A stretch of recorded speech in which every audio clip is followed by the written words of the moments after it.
A relação terapêutica. Empirismo colaborativo em ação.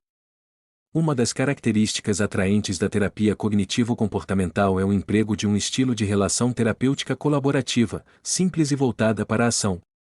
Embora a relação entre terapeuta e paciente não seja considerada o mecanismo principal para a mudança, como em algumas outras formas de psicoterapia, uma boa aliança de trabalho é uma parte essencialmente importante do tratamento. Assim como terapeutas de outras escolas importantes de psicoterapia, os terapeutas cognitivo-comportamentais buscam propiciar um ambiente de tratamento com um alto grau de autenticidade, afeto, consideração positiva e empatia e qualidades em comum. Em todas as terapias eficazes. Além dessas características inespecíficas da relação terapêutica, a terapia cognitivo-comportamental caracteriza-se por um tipo específico de aliança de trabalho, o empirismo colaborativo, que é direcionado para a promoção da mudança cognitiva e comportamental. As pesquisas sobre a relação terapêutica em vários tipos de psicoterapia têm mostrado repetidamente uma poderosa associação entre o resultado do tratamento e a força do vínculo entre terapeuta e paciente. Uma revisão das pesquisas da relação terapêutica na terapia cognitivo-comportamental também revelou que a qualidade da aliança terapêutica cognitivo-comportamental influencia os resultados do tratamento. Assim, há fortes evidências de pesquisa de que os esforços para construir boas relações terapêuticas na terapia cognitivo-comportamental têm um forte impacto no curso de tratamento.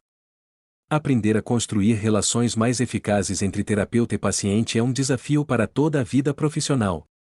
Todos os terapeutas começam o processo com os blocos de construção básicos de suas experiências em relações anteriores. Entre as razões mais comuns para as pessoas escolherem a terapia como profissão é que elas têm a capacidade inata de entender os outros e de discutir tópicos emocionalmente carregados com sensibilidade, gentileza e serenidade consideráveis. Entretanto, aprender a maximizar esses talentos geralmente requer grande experiência clínica, juntamente com a supervisão clínica e a introspecção pessoal. Como uma introdução à relação terapêutica na terapia cognitivo-comportamental, discutimos brevemente as características inespecíficas de tratamento e, depois, voltamos-nos para o foco principal deste capítulo. A aliança de trabalho empírico-colaborativa. Empatia, afeto e autenticidade. Do ponto de vista cognitivo-comportamental, a empatia envolve a capacidade de colocar-se no lugar do paciente de modo a ser capaz de intuir o que ele está sentindo e pensando e, ao mesmo tempo, manter a objetividade para discernir possíveis distorções, raciocínio ilógico ou comportamento desadaptativo que possam estar contribuindo para o problema. Beck e colaboradores enfatizaram que é crucial regular adequadamente a quantidade de empatia e o afeto pessoal associado. Se o terapeuta é visto como sendo distante, frio e despreocupado, as perspectivas de um bom resultado do tratamento diminuirão, porém um esforço exagerado para ser afetuoso e empático também pode ser contraproducente. Uma pessoa com baixa autoestima ou falta de confiança básica por muito tempo, por exemplo, poderia compreender as tentativas do terapeuta excessivamente zeloso sob uma ótica negativa. O momento oportuno para fazer comentários empáticos também é muito importante. Um erro comum é dar muito peso às tentativas de empatia antes de o paciente sentir que você entendeu adequadamente sua difícil situação. Todavia, se uma demonstração importante de dor emocional for ignorada, mesmo nas primeiras fases da terapia, corre-se o risco de ser visto como não conectado ou não responsivo. A seguir, estão algumas boas perguntas para fazer a si mesmo ao se pensar em fazer comentários empáticos. Estou entendendo bem as circunstâncias de vida e o estilo de pensamento dessa pessoa? Esta é uma boa hora para mostrar empatia? Quanta empatia devo demonstrar agora? Existe algum risco em ser empático neste momento com este paciente?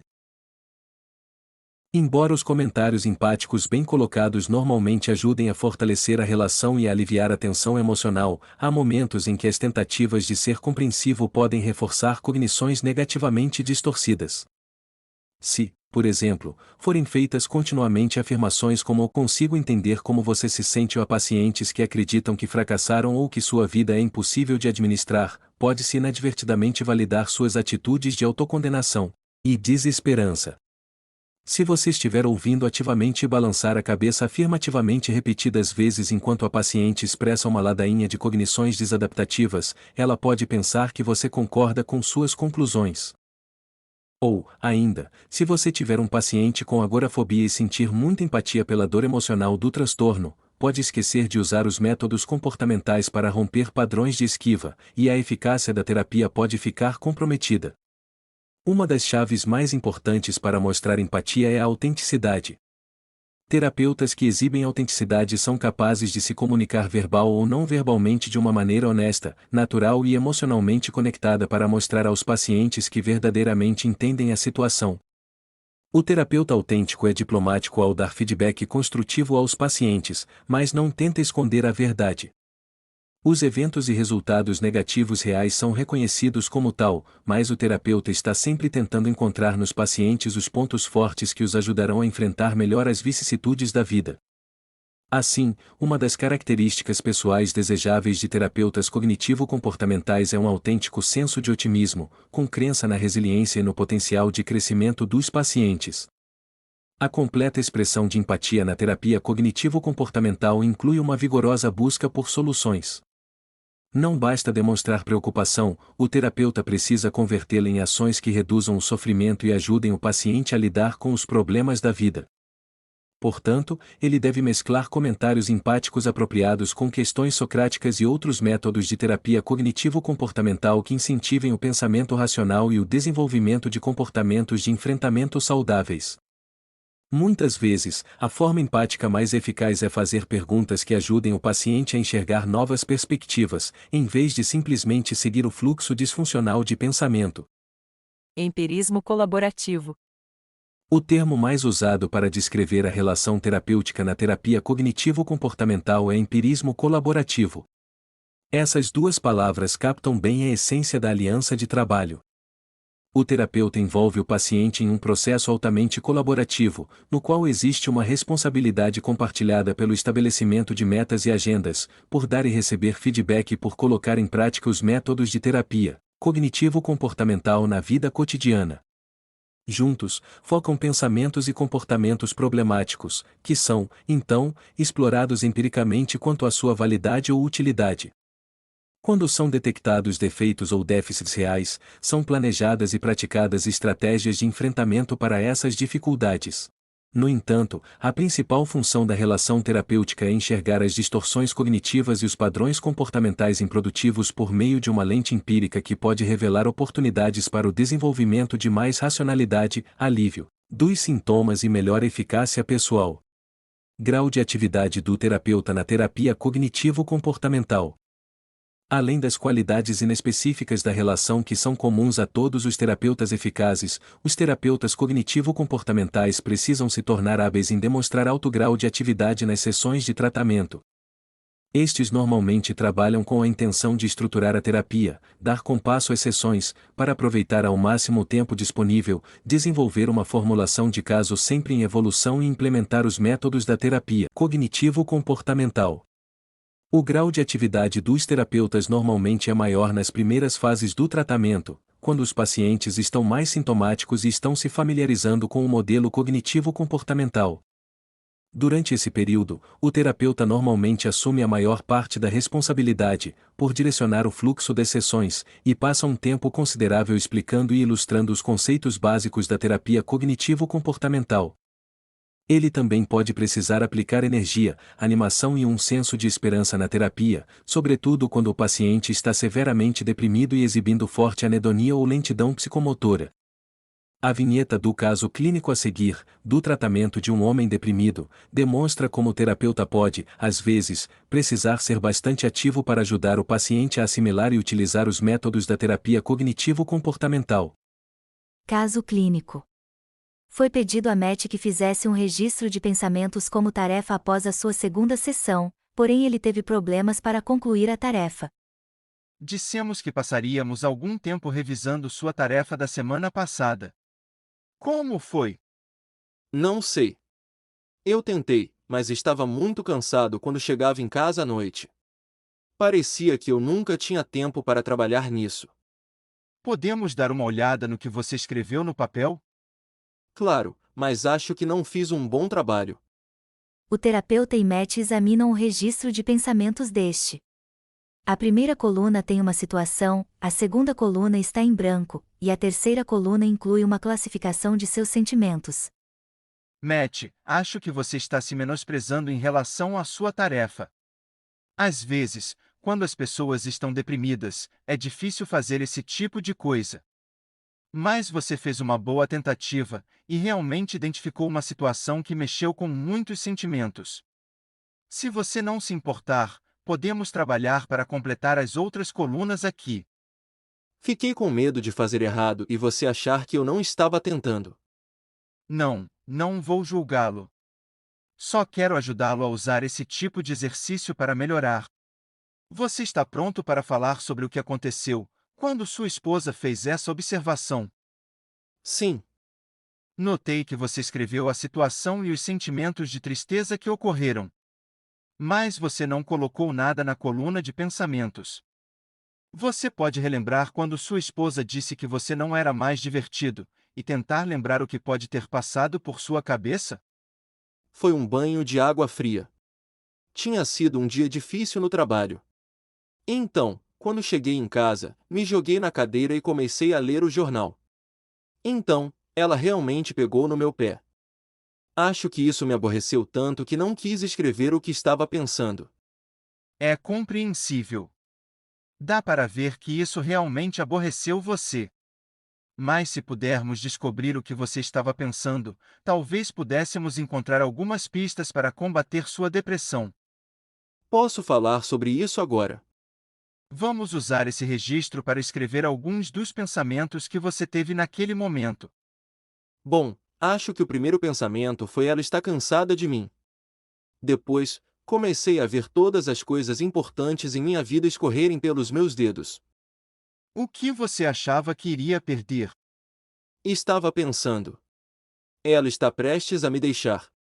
Vou perder minha família e meus filhos. Toda a minha família vai desmoronar. Estes são pensamentos angustiantes. Você acha que são totalmente precisos? Será que a depressão pode estar influenciando seu modo de pensar? O terapeuta, então, explicou a natureza dos pensamentos automáticos e ajudou Matt a examinar as evidências para esse fluxo de cognições negativas. Em consequência da intervenção, Matt concluiu que era altamente provável que sua esposa estivesse determinada a manter o relacionamento, mas estava cada vez mais frustrada com a depressão dele. O grau de tristeza e tensão de Matt reduziu-se assim que o caráter absolutista de suas cognições atenuou, e um plano comportamental foi desenvolvido para atender às preocupações de sua esposa.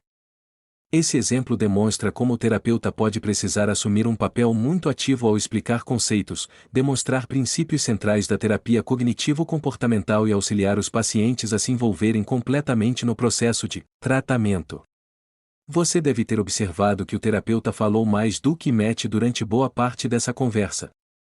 Embora haja uma grande variabilidade de paciente para paciente e de sessão para sessão a respeito do quanto o terapeuta precisará falar na terapia cognitivo-comportamental, as primeiras sessões podem ser marcadas por segmentos com um grau relativamente alto de atividade verbal por parte do terapeuta.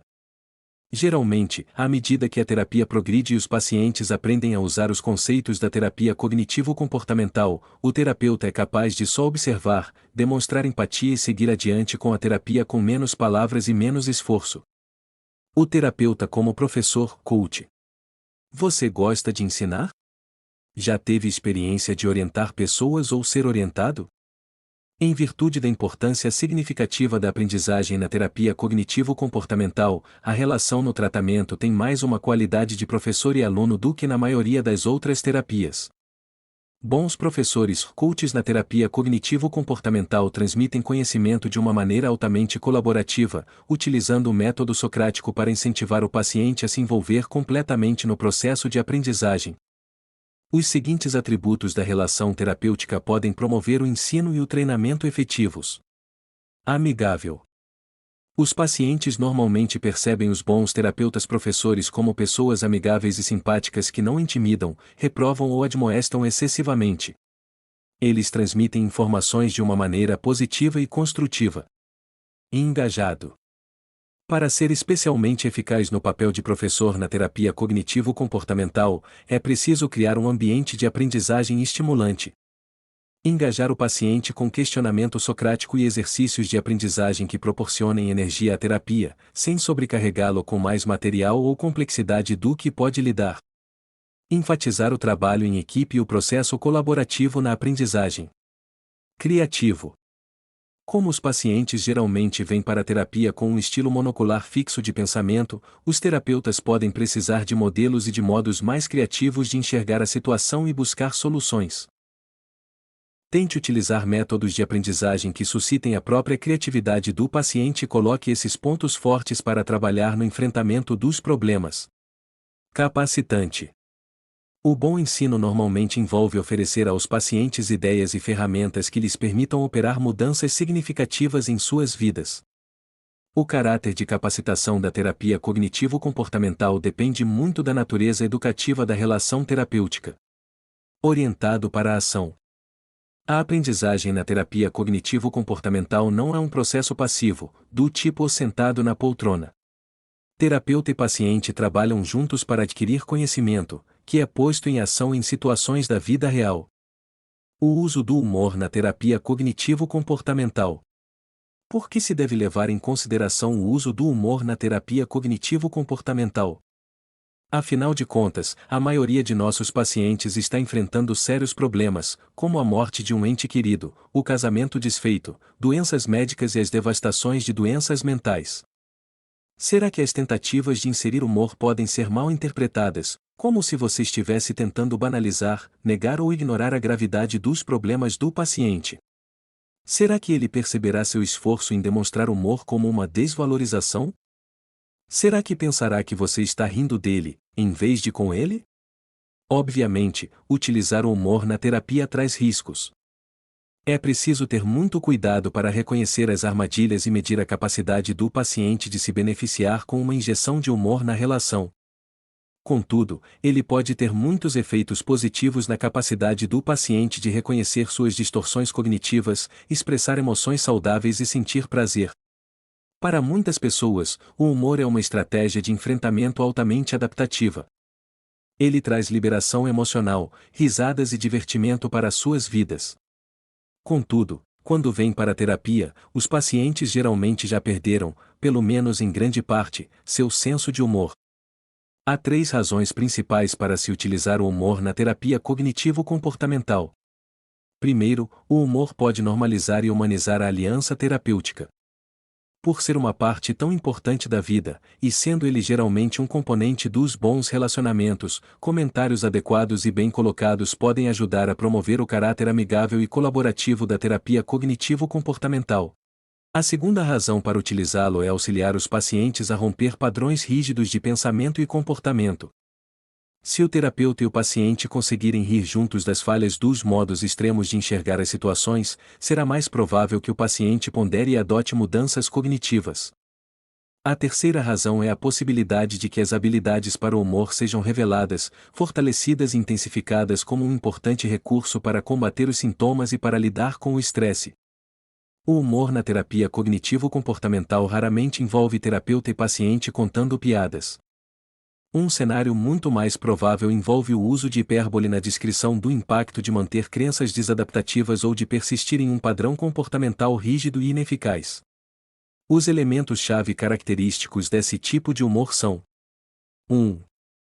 Espontâneo e genuíno. 2. Construtivo. 3. Focado em um problema externo ou em um modo de pensamento incongruente, em vez de em uma fraqueza pessoal. O humor que segue essas diretrizes pode aliviar o peso de um conjunto rígido e disfuncional de cognições e comportamentos. Alguns terapeutas são naturalmente adeptos do uso delicado do humor nas sessões, ao passo que outros acham esse aspecto da terapia constrangedor ou difícil. O humor é, sem dúvida, uma parte essencial da terapia cognitivo-comportamental. Portanto, se você não gosta de empregá-lo ou não tem essas habilidades, pode tirar a ênfase desse aspecto da terapia e se concentrar em outros elementos da relação empírico-colaborativa. Contudo, ainda assim recomendamos que pergunte aos pacientes se o senso de humor é um de seus pontos fortes e os ajude a utilizá-lo como uma estratégia positiva de enfrentamento. Flexibilidade e sensibilidade.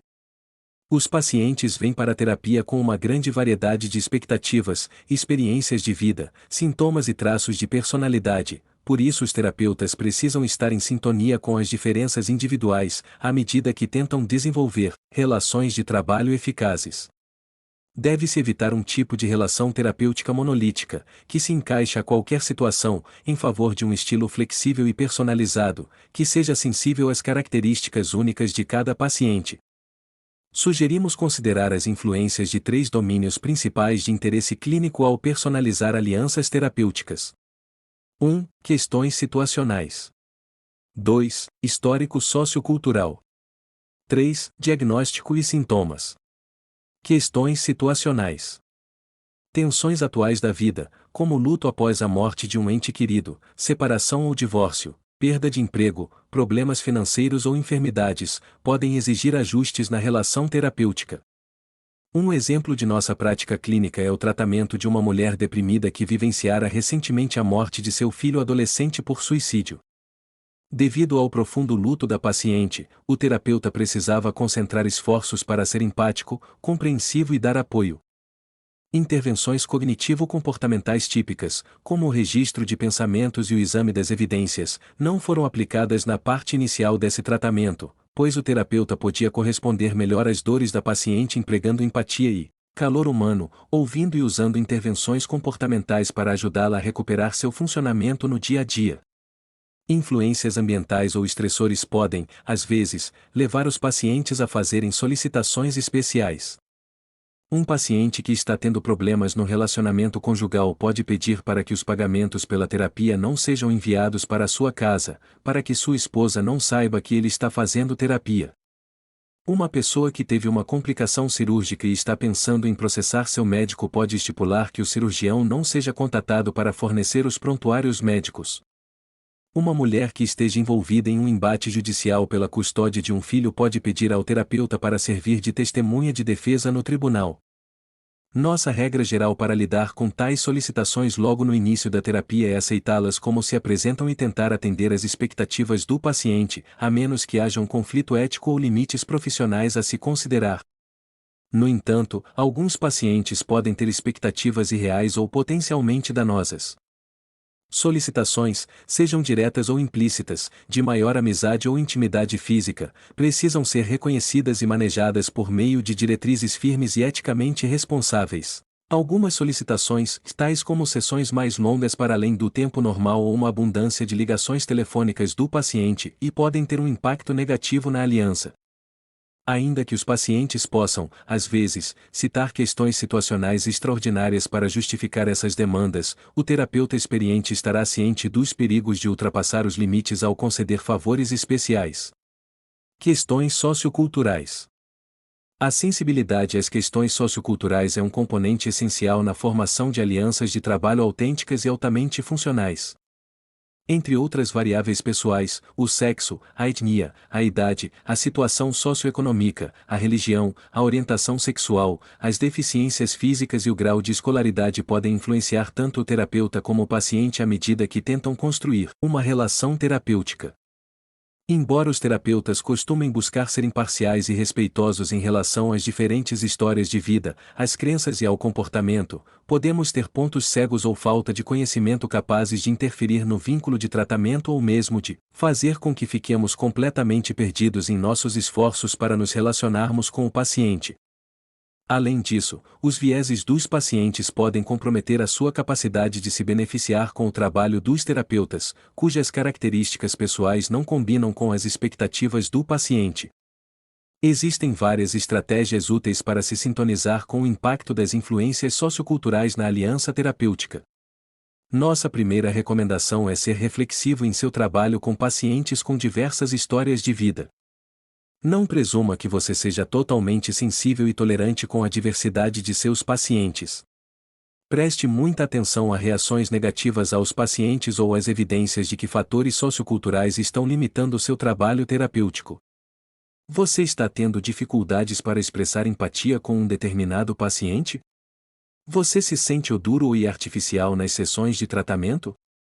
Está temendo o atendimento com esse paciente? Essas reações podem estar relacionadas às suas tendências e atitudes pessoais?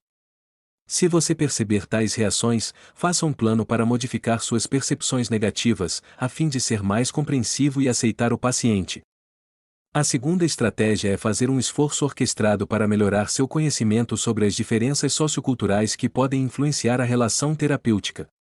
Por exemplo, um terapeuta heterossexual com treinamento limitado sobre a cultura LGBT e que esteja percebendo uma aversão por trabalhar com pacientes de orientação LGBT poderia ler livros sobre a experiência LGBT, participar de workshops destinados a melhorar a sensibilidade e assistir a filmes que visem aumentar a compreensão de questões relacionadas com a orientação sexual.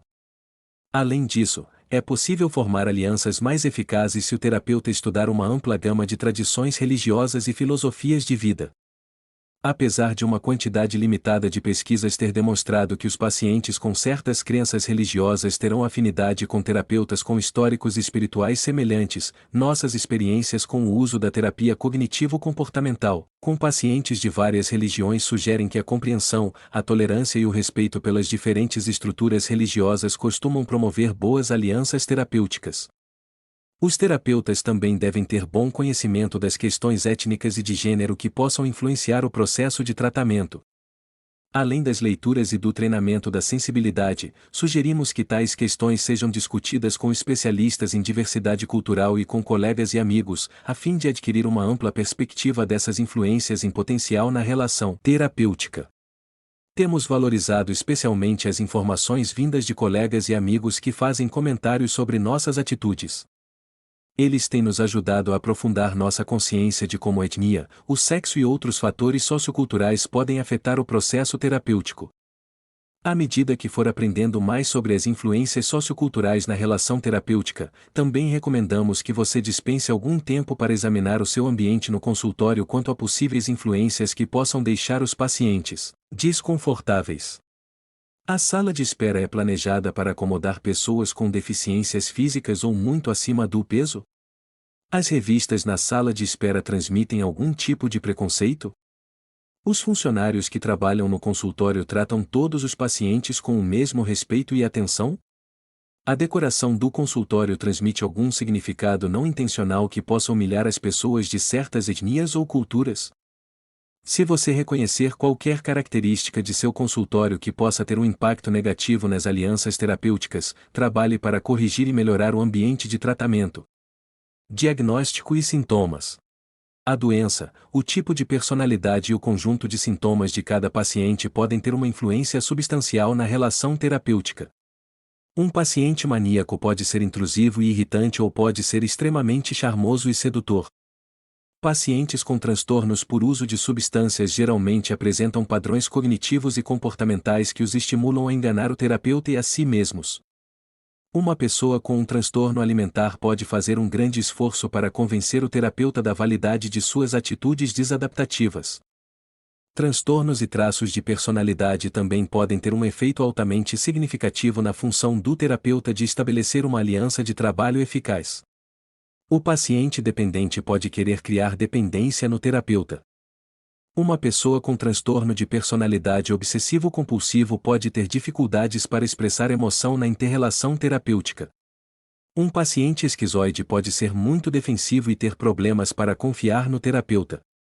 E, claro, uma pessoa com transtorno de personalidade borderline provavelmente haverá passado por relacionamentos caóticos instáveis, o que pode ser levado para o cenário terapêutico. Aqui, relacionamos 3 estratégias gerais para lidar com o impacto da doença e da estrutura de personalidade do paciente na aliança terapêutica. 1. Identificar problemas em potencial. Esteja atento para as possíveis influências de sintomas e diferentes aspectos da personalidade, e esteja pronto para adaptar o seu plano de tratamento para lidar com essas diferenças. Por exemplo, pode ser necessário prestar atenção especial no desenvolvimento da confiança com uma pessoa traumatizada e que esteja passando por um transtorno de estresse pós-traumático. Ou talvez seja recomendável amenizar a tensão, utilizar o humor e tentar abordagens criativas para romper a rigidez de uma pessoa com traços obsessivo-compulsivos. Se estiver tratando uma mulher com um transtorno alimentar que você suspeita não estar sendo totalmente honesta com você sobre a extensão de seu comportamento não saudável, pode ser necessário discutir abertamente sobre suas preocupações. 2. Não rotule o paciente. O rótulo ocorre quando o terapeuta acaba usando termos diagnósticos como borderline, alcoólatra ou dependente de uma maneira pejorativa. Atitudes negativas em relação a esses comportamentos podem ser sutis, subliminares ou abertas. Uma vez que tenha ocorrido a rotulação, a relação torna-se mais distante ou tensa, o terapeuta pode se esforçar menos para trabalhar com os sintomas e é provável que a qualidade da terapia se deteriore. 3. Empenhe-se pela serenidade. Tente ficar calmo no olho do furacão. Seja objetivo e dê uma direção firme para a terapia, mesmo quando estiver lidando com situações emocionalmente carregadas ou sendo desafiado por um paciente exigente. Trabalhe para desenvolver a capacidade de lidar com uma ampla variedade de situações clínicas e tipos de personalidade, ao mesmo tempo evitando reações exageradas, comportamento raivoso ou respostas defensivas. Seu temperamento já pode conter uma dose saudável de serenidade, no entanto, esse atributo pode ser praticado e fortalecido. Uma das maneiras mais valiosas de aumentar a sua capacidade de serenidade é desenvolver habilidades para reconhecer e lidar com as reações de transferência e contra-transferência, como discutido a seguir. A transferência na terapia cognitivo-comportamental. O conceito de transferência é derivado da psicanálise e da psicoterapia psicodinâmica, mas é substancialmente revisado na terapia cognitivo-comportamental para ser consistente com as teorias e métodos cognitivo-comportamentais. Como em outras terapias, os fenômenos de transferência são vistos como uma reedição, na relação terapêutica, de elementos-chave de relacionamentos prévios importantes. Entretanto, na terapia cognitivo-comportamental, o foco não está nos componentes inconscientes da transferência ou nos mecanismos de defesa, e sim nas maneiras habituais de pensar e agir que são repetidas no ambiente terapêutico. Por exemplo, se um homem tem uma crença nuclear profunda de que o deve estar no controle e padrões de comportamento arraigados de controlar os outros, ele pode reproduzir essas mesmas cognições e comportamentos na relação terapêutica. Como a terapia cognitivo-comportamental é geralmente um tratamento de curto prazo, com uma aliança entre paciente e terapeuta altamente colaborativa e direta, a intensidade da transferência normalmente é muito mais baixa do que na psicoterapia de orientação psicodinâmica de longo prazo. Além disso, a transferência não é vista como um mecanismo necessário ou primordial para a aprendizagem ou a mudança.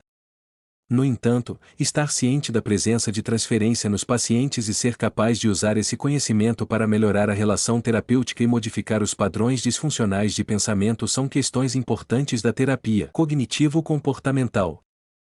Ao avaliar a transferência na terapia cognitivo-comportamental, o terapeuta observa os esquemas e os padrões associados de comportamento que provavelmente foram desenvolvidos no contexto de relacionamentos importantes do passado. Essa avaliação serve a duas funções primordiais. A primeira é a capacidade do terapeuta de analisar a relação terapêutica para identificar as crenças nucleares do paciente e examinar em vivo os efeitos dessas cognições no comportamento do paciente em relacionamentos importantes. A segunda é a possibilidade de o terapeuta planejar intervenções para reduzir os efeitos negativos da transferência no vínculo terapêutico ou no resultado da terapia. Se houver evidências de que uma crença nuclear está influenciando a relação entre terapeuta e paciente, o terapeuta precisa levar em consideração as seguintes perguntas. 1. A transferência é um fenômeno saudável ou produtivo? Em caso positivo, o terapeuta pode escolher omitir qualquer comentário sobre a transferência e permitir que ela continue como está. 2. Você acha que há potencial para efeitos negativos da transferência? Talvez a situação atual da transferência seja neutra ou benigna, mas haja uma perspectiva de complicações na relação terapêutica. Quando você identificar reações de transferência, tente pensar no que pode acontecer se a terapia continuar e a relação se intensificar. Ações preventivas podem ajudar a evitar problemas futuros. 3. Há uma reação transferencial que exige atenção agora? Quando houver uma reação transferencial interferindo na colaboração, bloqueando o progresso ou tendo um efeito destrutivo na terapia, o terapeuta precisa tomar medidas imediatas para abordar o problema.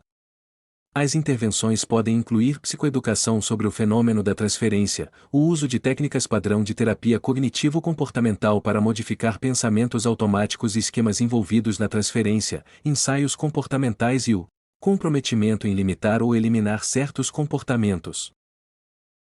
Caso clínico. O tratamento de Carla, uma mulher de 25 anos de idade com depressão severa, com uma terapeuta de meia-idade, incluiu o trabalho de trazer à luz uma reação transferencial e usá-la para ajudar a paciente a mudar. As crenças nucleares da paciente estavam afetando negativamente a relação, uma vez que a paciente se comparava com a terapeuta, uma profissional bem-sucedida. Carla também tinha pensamentos automáticos de que a terapeuta a estava julgando e pensando que ela era preguiçosa ou burra, pois ela nem sempre conseguia mostrar sucesso na implementação de métodos de autoajuda da terapia cognitivo-comportamental. Como consequência, Carla sentia-se distante da terapeuta e a via como uma pessoa exigente que não gostava muito dela.